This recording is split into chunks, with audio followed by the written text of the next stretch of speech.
Welcome to Love and Life by Amanda podcast. This show brings together the perspectives of anthropology and psychology to offer a deeper understanding of human behavior, identity, and connection. Each week, you'll hear thoughtful guidance from a doctor of cultural anthropology and a doctor of social psychology, designed to help you cultivate love, strengthen your relationships, and build a more fulfilling life.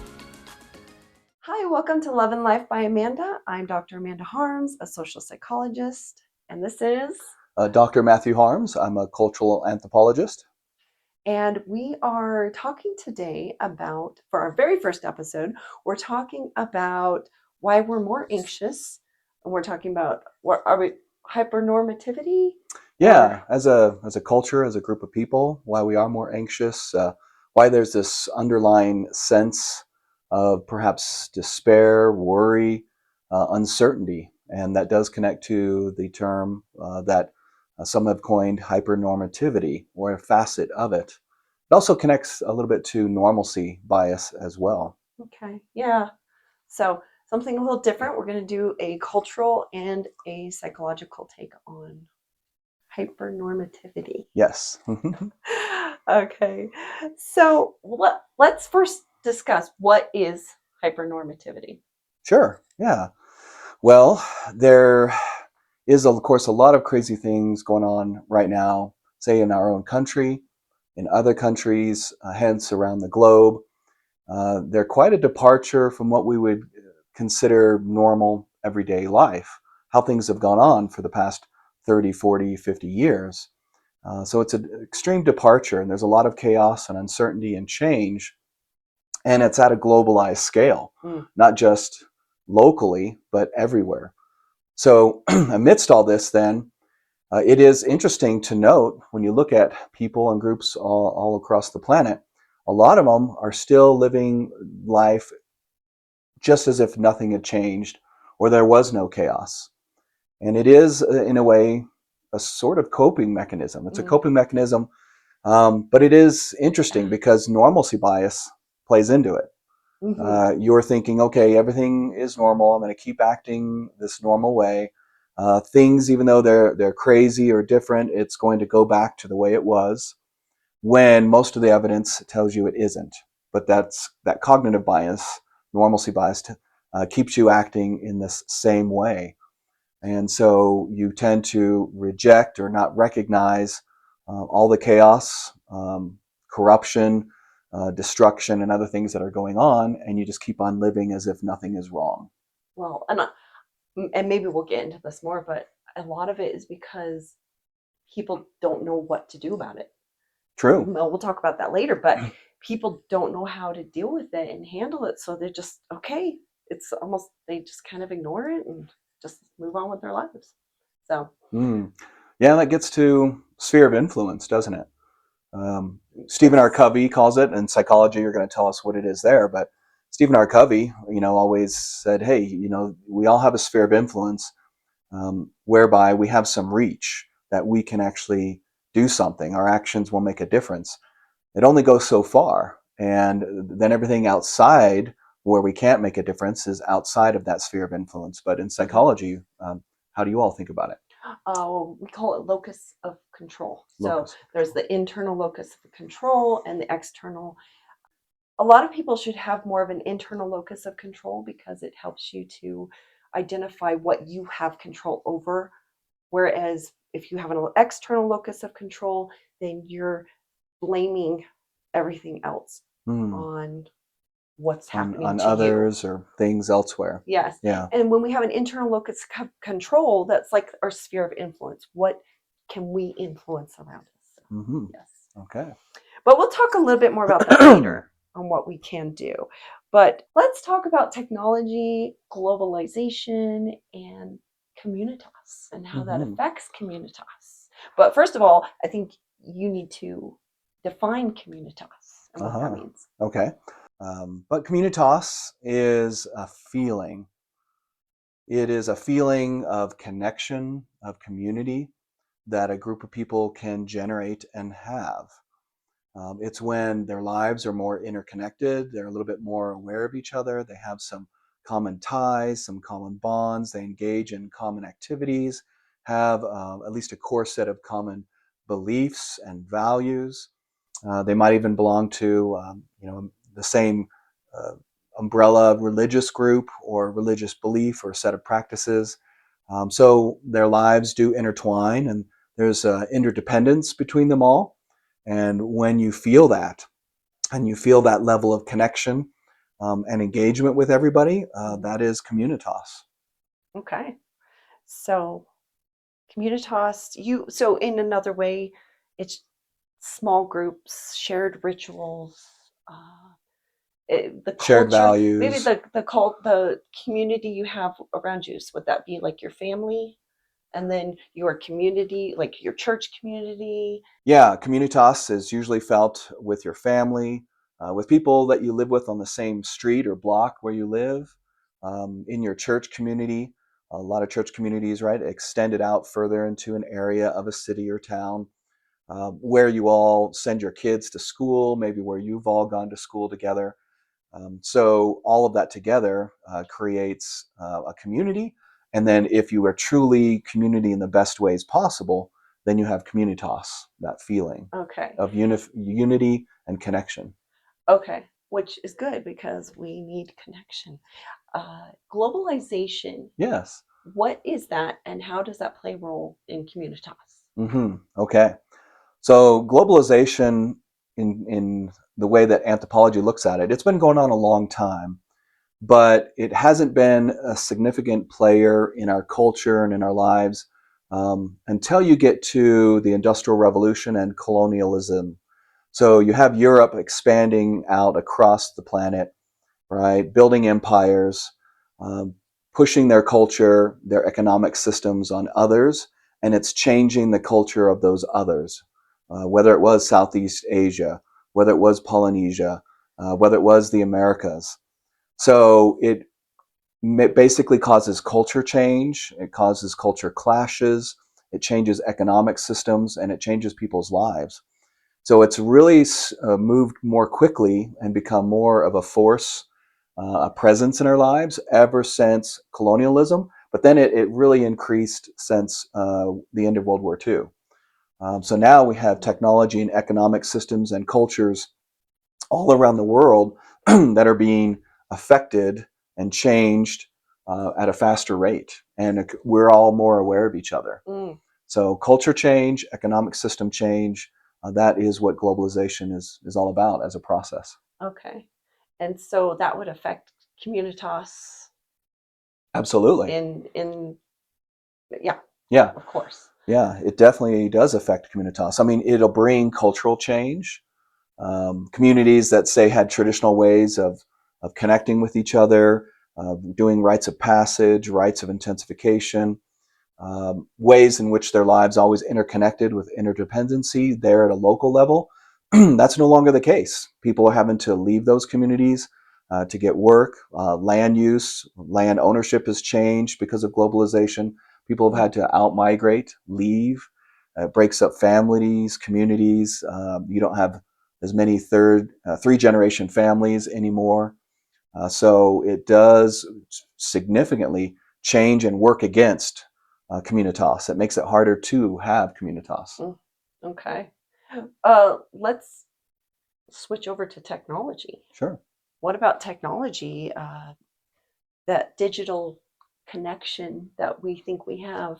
hmm How does that play a role in our Communitas? hmm Well, certainly we can look at things like social media and how we can get information, learn about others and events far away through the internet and through such technology. But that means we're looking outward a lot more, and we're not looking to our own communities and those around us as much. It means we're spending a little bit more time looking at, again, events elsewhere and less time looking at our own families and our own communities, less time engaging in activities that actually build communitas. Yeah, It also yeah. brings in foreign ideas. A big part of globalization is cultural change. Many times it's forced, sometimes it's not forced, which is acculturation and assimilation. So acculturation can occur whereby people no longer practice their way of life, or it's changed or altered, and then other ideals, other ways of doing things from another culture come in and supplant your own. And so now you don't have those things that traditionally in that community everybody used to connect through, because you're now doing it a different way. Okay. I was going to say, Dr. Harms, Yeah. stop making up words. Oh, gotcha. Yeah. And Acculturations. they're real words. I know. I'm kidding. Yes, but it's true. And I think coming from more of a psychological perspective, uh, this disconnection, especially with technology, has people are starting to actually realize this is not working. Oh, yeah. You know, Yeah, definitely. I mean, right? with social media, we all thought when it first came on the scene, especially those that were proponents of it, right, advocates of it, saying, hey, this is a new awesome technology. It's going to build more connection. It's going to make it easier to have connection. Well, we can spend time on any of the social media channels and things, and we can learn about what's going on in other people's lives by what they post. Absolutely. We become more aware. I do, and I like that. Like for my cousins that live far away, when they post, I'm Yeah. like, oh, that's what's going on in their lives. That's really nice. But do I ever get to talk to them in person? No. There's this disconnect in that Yeah. way. Yeah.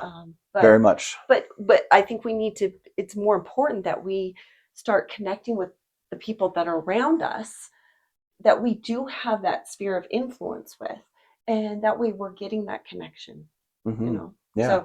So, but it is nice. I mean, digital stuff is not all bad. I mean, it's nice to have, but it's also, we need to be more vigilant, I guess, in how we spend our time on digital and how we try to connect with others, which we'll talk a Yeah. little bit more I like about. that. But Yeah. I mean, great example with your cousins. You're more aware of what's going on in their life, but that isn't connection with them. yeah, So you could use it as a way to become more aware with them, but you get to get true connection and to start to build some communitas with them. You can then reach out to them and actually have a phone conversation with them, oh, good. or tell them when you're coming into town via social media or text, and then say, "Hey, I'm in town visiting family for a week or two. Let's connect. Let's go to lunch. Let's spend some time together." It's that real connection that matters. You know what's interesting is many, over a decade ago, with social media and technology, uh, dating apps became all the rage as a way to supposedly find others that hopefully would become an important person in our lives, a significant other, even perhaps. Um, so it was again sold as a way for us to do that. But researchers have found more recently and confirmed that people are feeling more hollow, a lack of connection. They're not finding real relationships via a lot of these methods. So a lot of people are turning back to matchmakers and companies and speed dating, such that they can actually get in front of people and meet lots of people face to face. And from a biological anthropology standpoint, that makes sense because attraction is a heck of a lot more than just what somebody looks like. So You true. have to be in their presence to feel the energy they give off. You exchange pheromones. We can't detect that we're smelling them, but we are. But even more important than that, when we're into sharing the same space together, we then are exchanging ideas, talking. There's body language and cues that we're picking up on, and hence that all adds to attraction or the lack thereof. When you're trying to figure out, hey, am I going to really be interested in spending more time with this person and getting to know them? But you're having real conversations, and all those other elements of attraction and connection are there. Again, body language, pheromones, and again, actual conversations about people's lives, especially in a social setting where, again, there's probably more prevalent norms with regards to what is good conversation and what are good things to talk about. That happens more in a social setting rather than just via text or an app. Yeah, Yeah. true. So a lot of people are now moving away from those and going back to old traditional ways of connecting with others, and that's encouraging. That's a good sign. It is encouraging. It is a good sign. Mm-hmm. Thank you. Mm-hmm. So, kind of moving on from there, we have just kind of tying a little bit more of psychology into this, because connection is very, very important. Brene Brown says that connection is why we are here. If you don't know Brene Brown, she's a psychologist. She's one of my, she doesn't know it, but she's one of my mentors in a way, and An inspiration an for you. inspiration for me. And yes, connection is why we are here. We're human beings. We need connection. And so we have to be in proximity to each other because we have to feel their vibes. We actually do. We feel their vibes. And we also can better learn to experience empathy, right? Being vulnerable, having empathy. Feel empathy, extend empathy. Yes, because if we're disconnected, then we don't get that. We don't get that, those feelings, or get to practice those feelings and emotions that we need to feel with each other. And also having connection helps us to have shared meaning with each other and purpose and things like that. And shared experience. Yeah, shared experiences are really important. So those are some things to think about in psychology. Absolutely. Yeah. And, and on the flip side, when you're not doing those things, you are feeling more anxious, more depressed, isolated, yeah, lonely, yeah, things like that. And it worsens your emotion regulation in many ways because you're not able to actually regulate. Yeah. And then you're going to bad places, or perhaps making bad decisions, getting into depression areas. Okay. Mm-hmm. Yeah.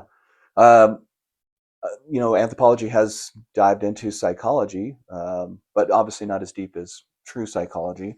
But we do consider being human as a shared experience. Truly, to be human, we have to be with others, having conversations, sharing time together, experiences, connecting.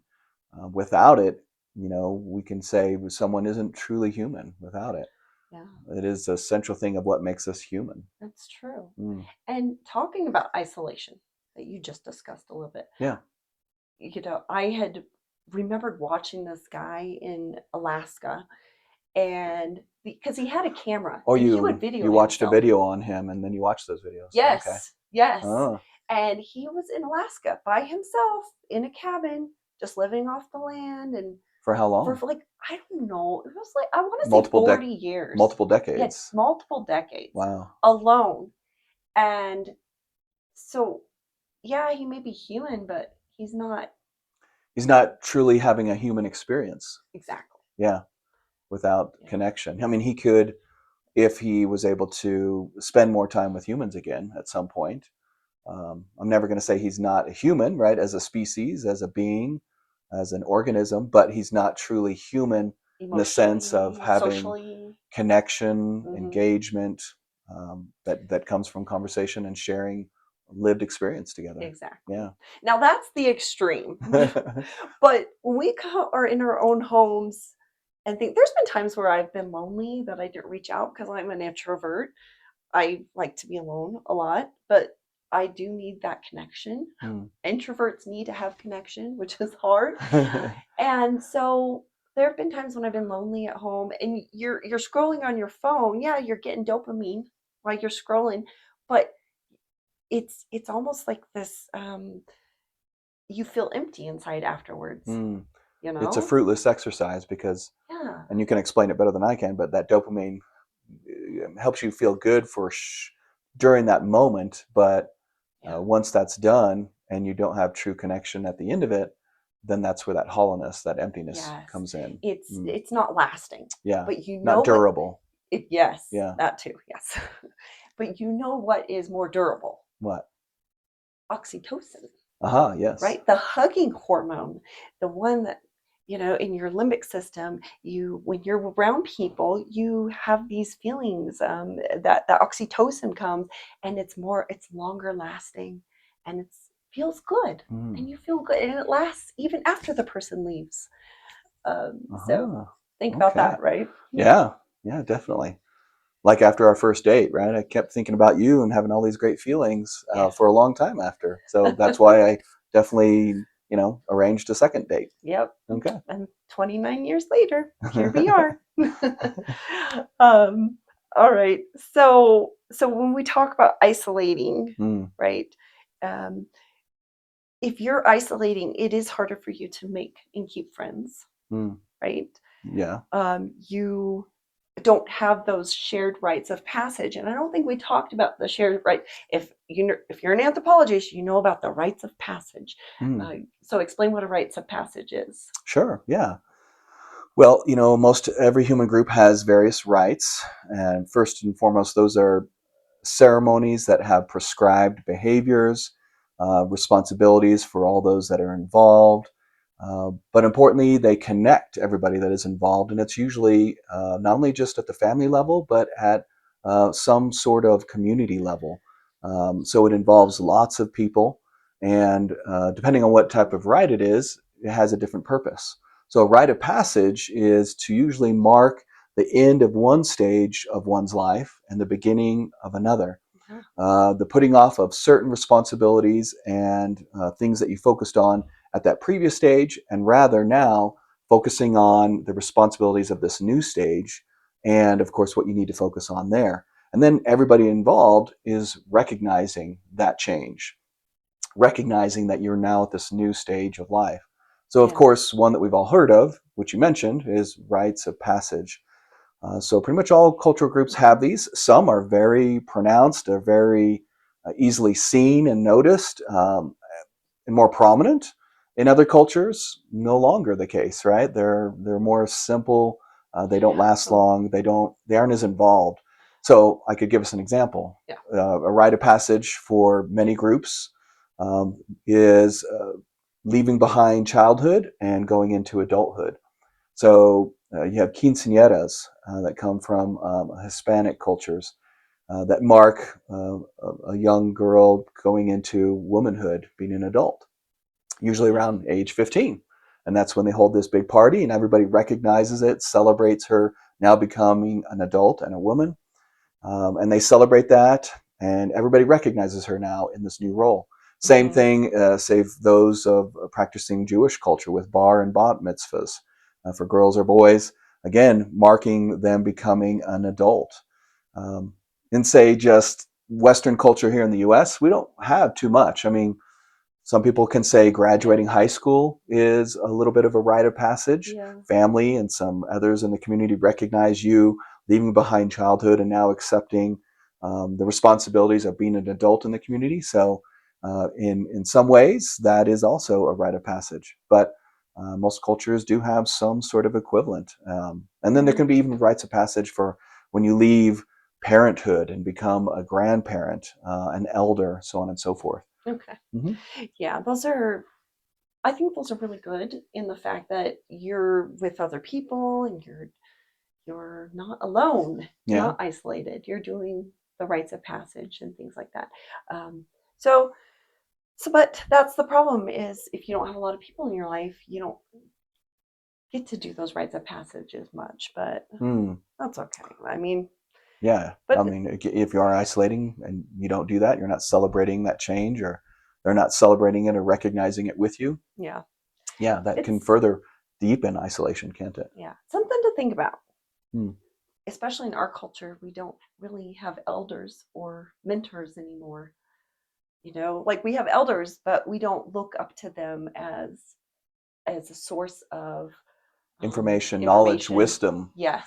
So yes, I guess it's not as prevalent in our society anymore that we really look to and utilize the role of an elder or somebody that is in a position having gone through life to advise us. Part of that is a function of us having to move around a lot for our jobs. In the U.S., as a population, we move more for work than just about any other population. Mm, Europe and other mm, countries, even South America, they don't move a whole lot for work. They stay together in their towns. So wow. you have grandchildren, right? Their parents and the parents of those parents, all usually residing in the same town and city throughout their whole lives. So they're present more. Those elders, those grandparents are present more in the lives of their children and especially their grandchildren than what it is here in the US. Yeah. So hence, we can't go to them for wisdom, knowledge, experience, guidance, for someone to just listen to us, right? Right. When you think of the best type of grandparent relationship with the grandchild, it's just love, unconditional, and acceptance and guidance when that grandchild asks for it. But other than that, it's usually not dispensed. So it's a very trusting, good, healthy relationship in its best form. Yes. And again, because we live so fragmented across all of our states, moving so much for work, it's just less and less an element of our lives, unfortunately. Exactly. Yeah. Exactly. I think another thing is feeling isolated as well is we have we feel so overwhelmed with the world and our jobs and people wanting us to do this or this, and we just feel like we have to perform Mm. in order to make sure that we're looking good and everything's good. Like, hmm I don't know. We put up a facade. Yes. And like you said, it's a Yes. performance. We're always having to be on and show everybody that, hey, I've got this, I'm doing well, I'm achieving, I'm successful, I'm happy. Um, but we may not be truly any or all of those things, but Yeah. hence we're putting on a performance that we are. And And we're that not, takes a lot of energy, it doesn't it? does. It does. And we're not being truly authentic with Yeah. ourselves. Yeah. And being authentic makes you feel good about yourself. It makes you feel whole. You feel, you're able to be you Mm. around other people. But when you have to put on this facade, it makes you feel lonely. Because when you're authentic, you're able to be vulnerable. You're able to make connections with other people. Yeah. And people Yeah. just don't know how to do it anymore because this digital age is We have to again put on a show, a facade of that we've got it yeah, all together. But that's not yeah, really the human experience. There's no. always ups and downs. There's always challenges we are all facing. Mm-hmm. But um, sometimes we don't want to admit that we are going through that. But then that means nobody can be truly aware of how we're feeling, what's really going on in here or in our lives as Yeah, well. And then we're all not connecting on those issues and not getting the support and connection we need. exactly. Yeah, Brene Brown in her book that I read, Dare to Lead, I love Mm-hmm. it.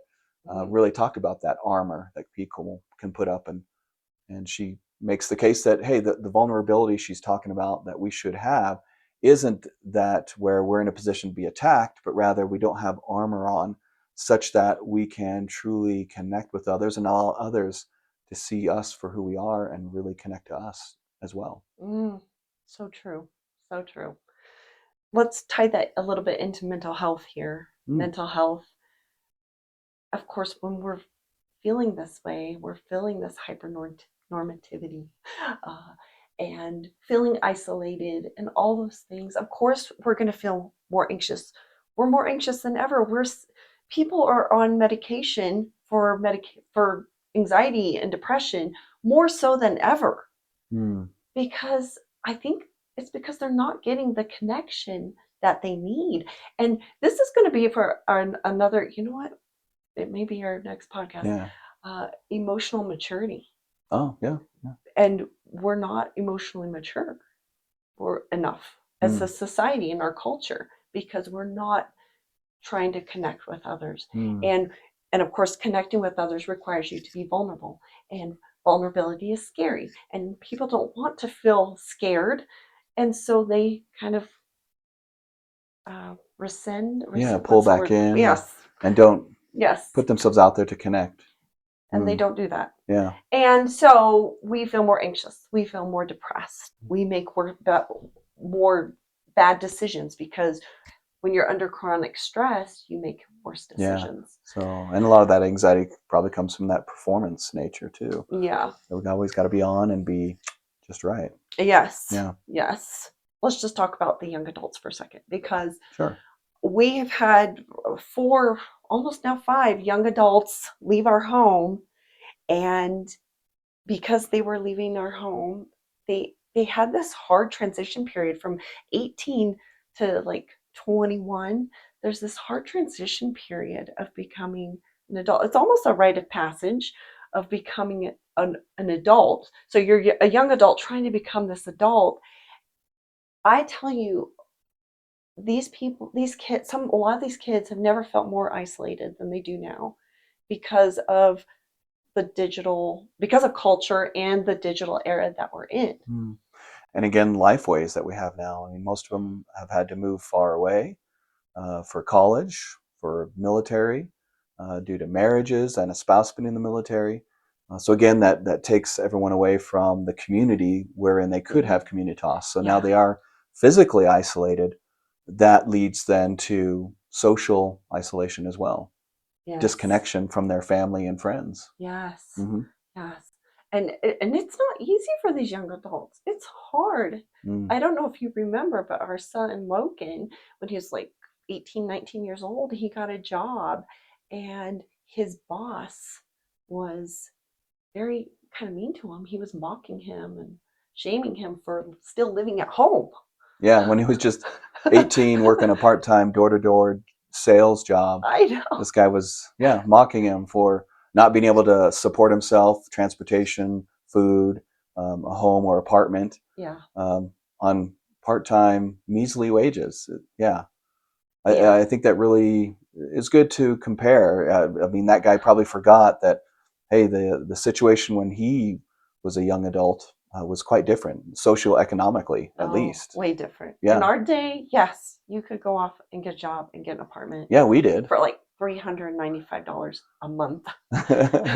Yeah, and my $7 an hour job worked. I was able to do that.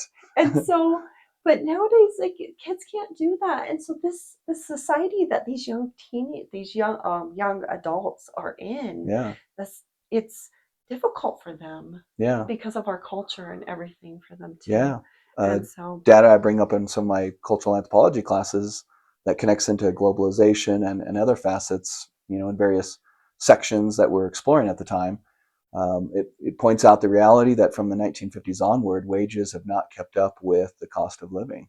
Oh yeah. And another simple fact, an indice of that is that most households now have to have two parents that work just to barely survive, and even that's tough at times. I think that's a whole nother episode too, because that's kind of crazy. But yeah, exactly right. No, like schools were for the same position that my dad had in 1996. He was making 55,000. That's how much they're still paying today. At a lot of community colleges. Yeah. It's crazy. It's crazy. But anyway, the point is that we've got a lot of these issues and things, but what do we do about it? Mm-hmm. What are some things that we do about it? And one of the things that I thought is, or we kind of discussed together, micro communities, rebuilding micro communities. So tell us about that. Well, I mean, that first starts elementally with your family. Making more time to spend together in quality activities. Yes. Doing service together, play, little vacations. They don't have to be grandiose vacations, but little weekend getaways, little hikes on a Sunday afternoon. Just spending quality time together more instead of sitting there in front of a TV or all in their own separate rooms on their cell phones with their other people, right, in their lives. So I hate to admit that we kind of do let our kids do that. We got to do better on that. Well, we do try to do the Sunday hikes and a few other things here and there. We try. Yeah. We try. So it's you always got to make the effort and keep on trying, right? It's never going to be perfect all the time, that's for sure. Right. But I think it starts there at the family level. And again, if you have kids far away like us, doing video chats rather than just text only, but doing video chats together. Yeah, we do that. Like our son in the Army up in Alaska. I love it when he calls because then we get to not only hear him, his voice, but see his expressions, and we get to have a real conversation that's so much more qualitative than just a text message or an email. So for kids that are far away, doing that, if possible, at some point, right, getting together where you can share the same space. For communities, then, acknowledging what's going on in each other's lives, doing activities, doing service together. Again, families, church groups, community level, block parties, all these types of things, I think, can build community and permit connection to be made. Yeah, So definitely. those are some good ways to get started. Yeah. Yeah, those are great ways. What about creating rites of passage, both good and bad?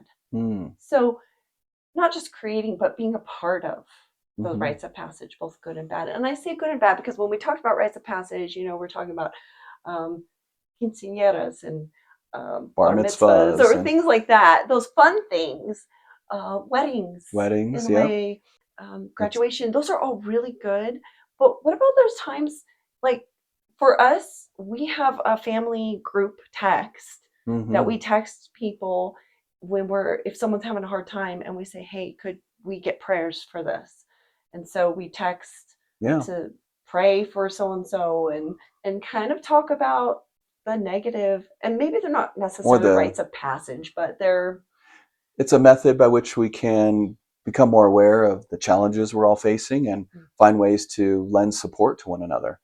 So yes, we're asking for people's thoughts and prayers, um, and we don't put any detail in there that we don't want to. We can just say, hey, we're having a hard time right now, or hey, a child is going through some particular challenge. Um, so we can relate that, and then those that we in our wider family that we have the best connection with, right, we can probably reach out to each other and call and talk more deeply about it and offer support and guidance, and it then builds from there. but then again, that's being really vulnerable, Yeah. and vulnerability is hard, but the more you do it, the easier it gets. Yes, So and of course you got to the do more that. dividends come from it. Yes. Yeah, because again, what's that chemical that releases oxytocin? Oxytocin. You get a lot more of that from, again, real connections, right? Call and talk to your parents more often. Let their grandkids connect with them more often by phone and video chats, if you Yeah. can't visit them. Yeah. But starting with, say, a group chat is a good place to start, because then you get Hmm. those little threads that you can pull at and then build more connection through. That's true. Hmm. That's true. Um, and more so, really trying to connect in person with people Yeah. and trying to be with people. I got to connect with my friend the other day. We went to lunch and it was really nice. We spent 2 hours talking and we had a really good time. Yeah. And so those connections are important. We actually scheduled for next month to do lunch again. Yeah. I mean, So, we all have challenges going on in life, and her family seems to have, sometimes more than others, but that's just how it appears on the outside. But she was going through some stuff, and I was pleased that Amanda did that. I mean, she could have just sent her a text or sent a happy emoji and said, "Oh, hope things get better," yeah. but rather you invited her to lunch, and we had real connection time, and we Yeah. both get real support and build camaraderie, and that's building It feels Communitas. good. I just want to mention like a psychology thing. I Yeah. know, at least for me, sometimes I start thinking in my head, oh, they're probably super busy and they probably really don't want to be around me and they probably don't want this and they don't want that. And so Hmm. I kind of psych myself out about calling people or talking to people because I don't want to bother people. And that's the thing I still have Yeah. an issue with, but I'm definitely going to work on it. Uh, but honestly, when it push comes to shove, once you are finally with the person, you are so glad you did that. You reached out. Hmm. You're so glad. It makes you feel good. Yeah. Okay, reduce digital overwhelm. Hmm. Um, this is a no-brainer, right? Just spend less time on your phone and things and watching social media or things like that, whatever it Or is. just, whatever's up on Netflix or YouTube. Spend Yeah. less time doom scrolling and Doom scrolling. or watching those things ad infinitum forever. But get up off that couch, off that chair, and Mhm. and again, find ways that you can do service and connect with family members, friends in the community.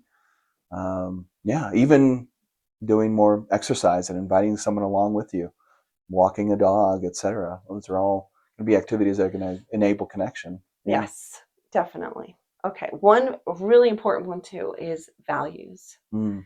Sticking to your values, knowing what your values are, anchoring yourself in those values, and not going with the norms. Mm. There's some, I think one time you mentioned something about, if you're driving and the person does something and you want to Lash out at lash them. out at them and say obscenities or whatever it may be, Yeah. that's not sticking to your values. And so, Yeah, those would be norms of behavior. And it's unfortunate in my life, I've noticed that change, that it is more the norm for people to, and we all tend to, as a society, think it's okay to cuss at each other, drive aggressively to try to cut somebody off that we perceive cut us off. Um, you know, abusive body language, right? Flipping the finger or whatever. That's become more norm. And even in most of TV and movies now that are streamed, there's so much more of that crude behavior in there. And that's society, which as a whole, right, changes norms, and norms are changing all the time. And it's nebulous. It isn't one person making a decision. It's all these things all together slowly shifting. And I think as a society, we've become more normalized to that behavior. Hence, it's considered a norm. yeah. But we don't have to let it be so. And I love that you touched on values, because we can choose what our values are. Mm-hmm. And we should deliberately, purposefully do that. We should figure out, okay, what kind of person do I want to be? What kind of being here in this universe do I want to be? And especially how I show up for others, Yes. how I show up for myself, how I show up for others. So choose those values that are going to bring real happiness and joy into your life. And then, as Brene Brown says, you got to live into those values. Mm-hmm. Don't beat yourself up when you don't get it perfect every time. Yes, I totally agree with that. And I think the big key about it is practice, practice, practice. You have to practice vulnerability. You have to practice being mindful. You have to practice learning how to communicate with people and talk with people. It takes practice. Oh, yes, I love that. That reminds me of Nicole Davis. She was a former Olympic volleyball player, and is now a mindset coach, and she's done some TED Talks. But one of them is on the skill of confidence. She presents confidence as a skill, something that you can work on, that you can build and improve. And the confidence she's talking about isn't about just yourself, it's about your social interaction with others. Mm-hmm. So she mentions get out there and get some practice reps and do things on purpose. For example, if you're in the Starbucks line waiting, well, strike up a little conversation with people.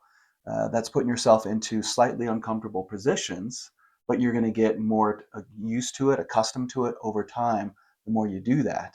And then, of course, you can then trust yourself more in those situations in the future. And that then builds your social interaction confidence, as it were. Okay. Hmm. Yeah, I like that. I Yeah. like that. So, what do you think our takeaway could be today? I think there could be a number of takeaways. A lot of takeaways, yes, What comes to your definitely. mind? Well, I was thinking that we need to develop healthy values, maybe finding out what your values are, and then striving to live by those values. Yeah, intentionally choosing your values and then living into them. Again, like how we mentioned, Brene Brown challenges us to do that.